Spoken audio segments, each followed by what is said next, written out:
लेकिन एक बात ध्यान देने जैसी है कि राम जैसा व्यक्ति ही रावण के शस्त्रों का उपयोग कर सकता है। कोई दूसरा व्यक्ति उपयोग करेगा तो चाहे जीते चाहे हारे, रावण ही जीतेगा। अगर कोई दूसरा व्यक्ति रावण से लड़ने जाए और रावण के ही शस्त्रों का उपयोग करे तो चाहे रावण जीते और चाहे वो दूसरा व्यक्ति जीते, कोई हारे, रावण ही जीतेगा, क्योंकि इस युद्ध में वो दूसरा आदमी धीरे धीरे रावण जैसा ही हो जाएगा। रावण की असली पराजय यही है कि रावण राम को अपने जैसा नहीं बना पाया। असली पराजय यही है, राम राम ही बने रहे।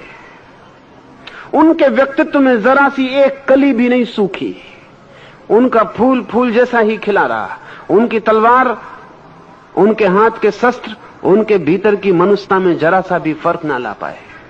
वही रावण की हार है, वही रावण पराजित हो गया है। रावण हारा क्योंकि जिसके हाथों हारा वो आदमी रावण के तल का न था, इसलिए रावण प्रसन्न है कि राम के हाथ से उसकी मृत्यु घटित हुई।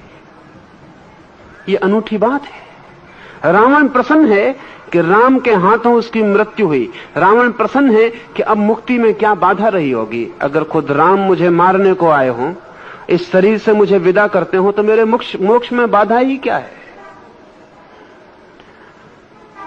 राम से शत्रुता नहीं है, विरोध है, संघर्ष है, लेकिन राम की ऊंचाई का रावण को बोध है, राम की भिन्नता का भी पता है। कृष्ण कहते हैं मैं शस्त्रधारियों में राम हूं, मैं शस्त्र भी ले सकता हूं लेकिन उससे मैं नहीं बदलता, शस्त्र मुझे नहीं बदल सकता है, ये उनका प्रयोजन है।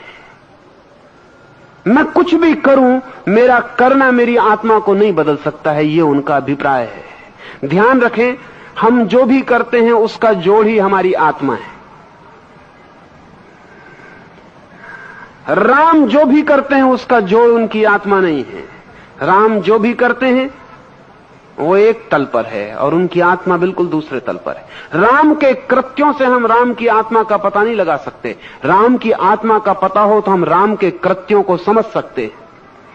हमारी कृत्यों से हमारी आत्मा का पता चल जाता है और हमारी पास दूसरी कोई आत्मा नहीं। आपने जो जो किया है वो अगर अलग कर लिया जाए तो आप बिल्कुल शून्य हो जाएंगे।